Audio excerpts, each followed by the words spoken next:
Hi friends, ఈరోజు మనం ఒక వెరైటీ కర్రీ చేసుకుందాం. అదేంటంటే ఎండు రొయ్యలు కోడిగుడ్లు కర్రీ. ఇది చాలా రుచిగా ఉంటుంది. చూసారు, ఇంత పెద్ద రొయ్యలు కావాలంటే దొరకవండి మార్కెట్లో. మొన్న మేము అమలాపురం వెళ్ళినప్పుడు తెచ్చుకున్నాం. ఈ కూర ఎలా చేసి చూపించాలో మీకు చూపిస్తాను. ఇప్పుడు కోడిగుడ్లని కొద్దిగా నూనె వేసుకు వేయించుకోవాలి.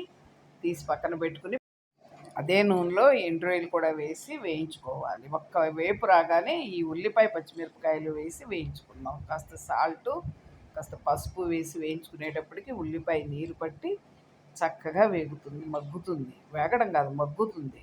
ఇలా మగ్గినప్పుడు దాంట్లో సరిపడా కారం వేసుకుందాం. చూసారా, ఈ విధంగా మగ్గినప్పుడు కారం వేసుకుని కాస్త వెల్లుల్లిపాయ, జీలకర్ర, అల్లం దంచి ముద్ద వేసి కాసేపు మూత పెట్టి మగ్గించాలి. తర్వాత కాస్త ఒక గ్లాసు, పావుసేరు గ్లాసు నీళ్లు పోసి ఉడికించుకుంటే రొయ్యలు ఉల్లిపాయతో ఉడికి కోడిగుడ్లు టేస్ట్ కూడా కలిపి కూర మంచి రుచిగా ఉంటుంది. ఇలా చేసుకుని తిని చూస్తుంది, ఒక్కసారి చూస్తే మళ్ళీ మళ్ళీ చేసుకుంటారు. ఇలాంటి రేరుగా దొరుకుతాయి ఇలాంటి రొయ్యలు. ఇది ఏ కాయగూరలో అయినా కలగలుపు వేసుకుని వండుకోవచ్చు, పులుసు పెట్టుకోవచ్చు.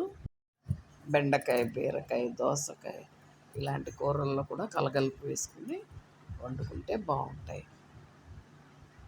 ఇలా కూర దగ్గర అయ్యాక సాల్ట్ చూసుకొని దించుకోవాలి.